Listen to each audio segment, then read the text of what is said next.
Bonjour à tous, bienvenue sur ma chaîne vidéo. Mon nom, Dan Solo.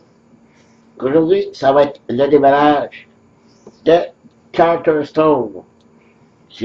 Comme vous pouvez remarquer, je me suis pas placé comme d'habitude que je fais mes démarrages, soit au-dessus de ma table, parce que c'est un démarrage qui, malheureusement, je ne peux pas dévoiler tout le contenu de la boîte parce que c'est ce qu'on appelle en anglais spoiler. Je ne veux pas trop dévoiler, divulguer des choses qui sont secrètes à l'intérieur, parce que moi-même, je dois le découvrir au fur et à mesure que l'on joue dans le jeu. Donc, je ne peux pas vous montrer tout ce qu'il y a à l'intérieur. Ben, je vais vous montrer un peu comme ça ce qu'il y a à l'intérieur, qu'est-ce qu'on retrouve dans la boîte, parce que tout ce qui est caché est déjà à l'intérieur de petites boîtes. Donc, ces boîtes-là, je les ouvrirai pas. Ben, vous montrer un peu ce qu'il y a dans la boîte. Ben, en même temps, vous dire, c'est quoi Charterstone? C'est un jeu de Legacy, un jeu Legacy de construction de village.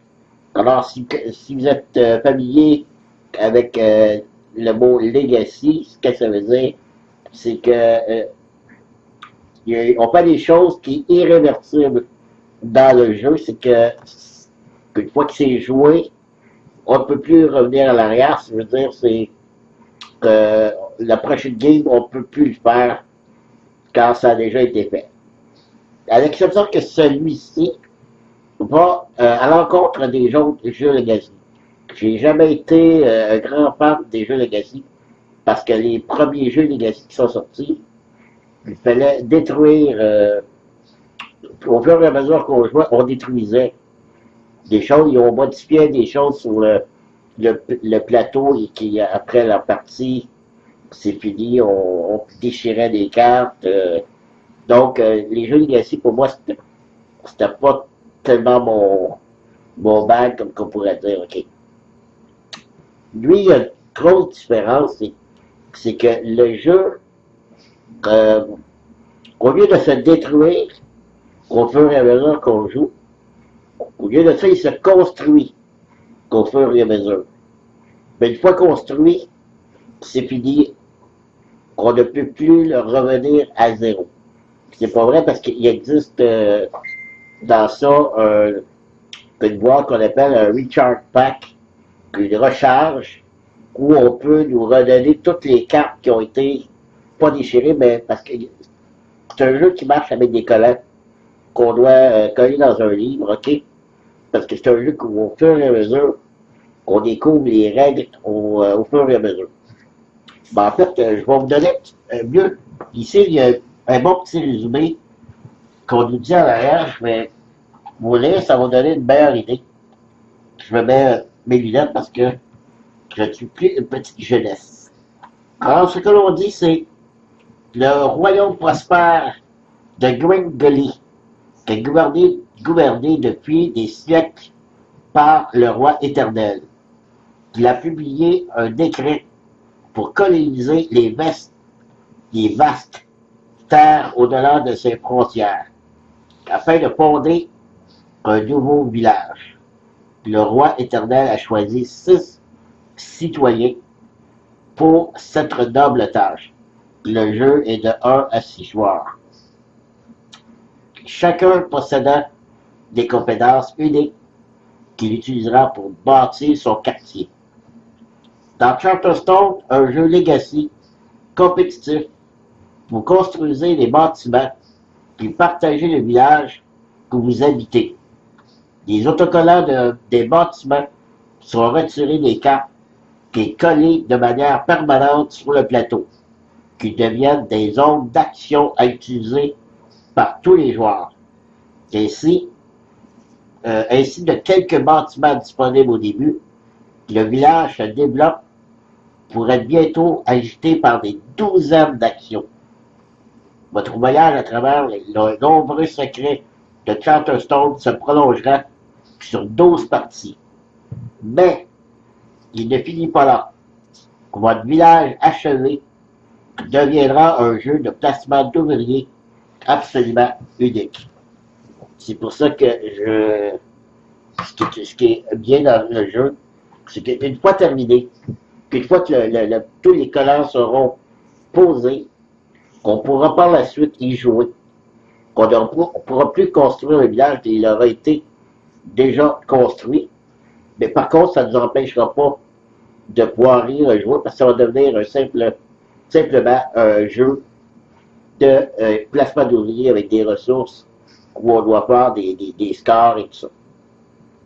Donc, c'est pour ça que je l'ai trouvé intéressant, parce qu'une fois le jeu fini, ben, il n'est pas fini, comparativement à d'autres jeux Legacy, où quand le jeu était fini, ben, qui était vraiment fini, qu'on devait soit le jeter ou je ne sais pas trop quoi, ben, pas celui-là.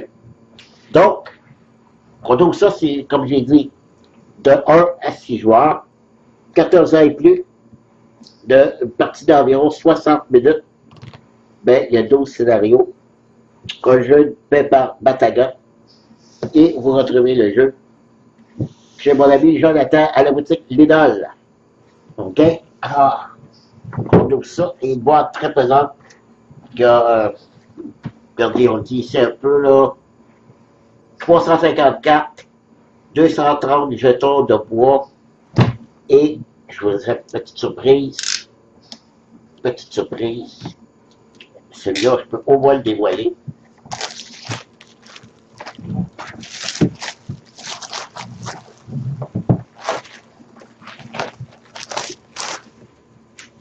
Voilà. Une belle boîte, très solide.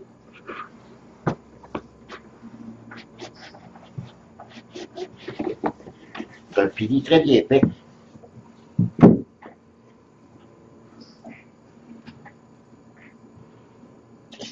Bon. OK.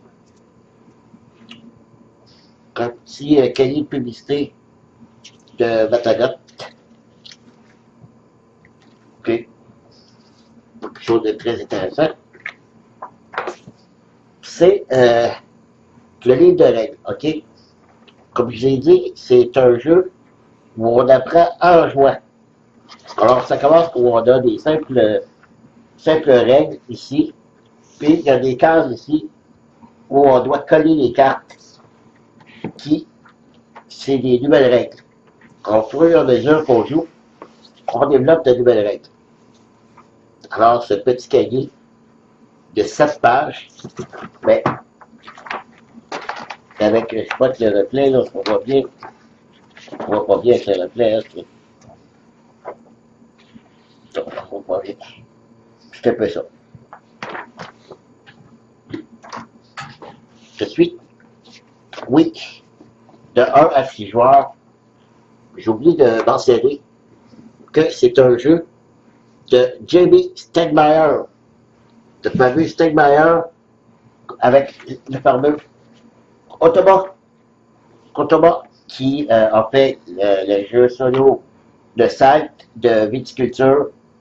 C'est eux autres, ils font non seulement un solo, mais un solo dont on peut avoir une très bonne expérience. Généralement, c'est très bien construit leur solo. Donc, quand on a des explications livrées expressément pour le solo, c'est-à-dire qu'ils ont fait des recherches pour faire quelque chose de bien.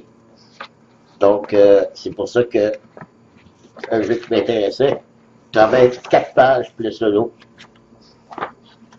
OK. On a un petit carton d'index pour les cartes. Un petit plateau. Ah, je trouve ça malheureux. On voit pas bien les. On voit pas bien les. Je me place comme ça ici. OK. Well. La boîte glisse. On a un petit plateau comme ça. Un autre comme ça ici. Le grand plateau. Ici, c'est quand même un grand plateau. un plateau réversible.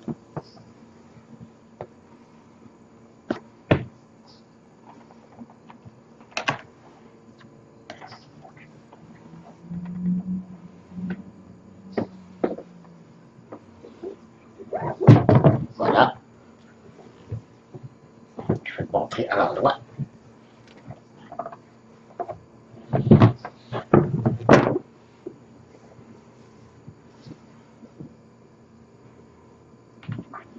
Alors, vous voyez que il y a des actions au milieu, mais tout autour, c'est vide.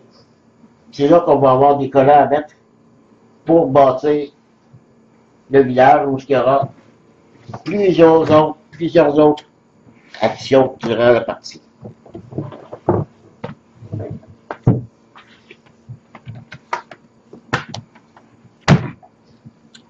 Et dans la boîte, OK, vous voyez, c'est toutes les petites boîtes. Ici au centre, c'est vide. On a la boîte d'index où il y a, ce qui est bien, c'est une boîte aimantée où on a les nombreuses cartes à l'intérieur, 350 cartes. Ensuite, ici, c'est le scriptorium où on retrouve les ressources puis en bois, différentes ressources, un dé, je vais vous montrer tantôt, et petite surprise, la monnaie en métal.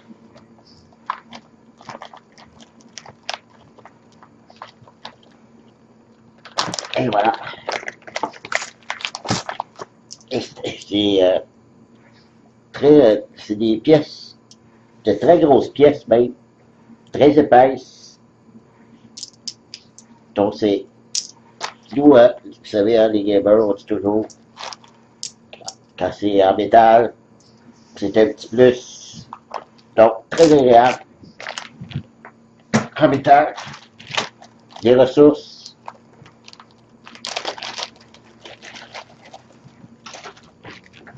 Ici, on a les citrouilles, le fameux dé. Ici, ça doit être du métal, du blé, du charbon, du bois, de la brique. Alors voilà, ça c'est les ressources. On a, pour dire quelques petits sacs.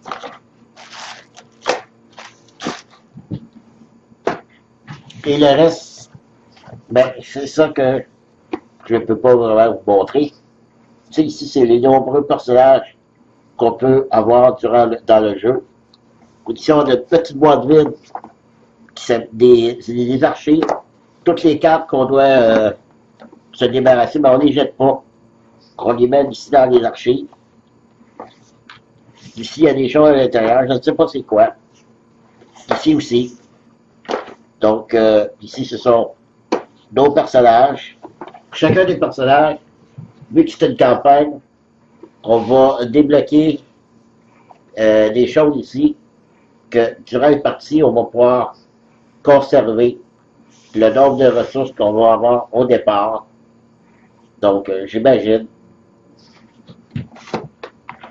qu'il y a 1, 2, 3, 4, nous avons 6 personnages vu que c'est de 1 à 6 joueurs. Alors voilà, c'est tout ce que je peux vous montrer pour Counterstone. J'ai très très hâte de l'essayer. Alors, merci de m'avoir suivi. Je vous dis à la prochaine. Bye bye.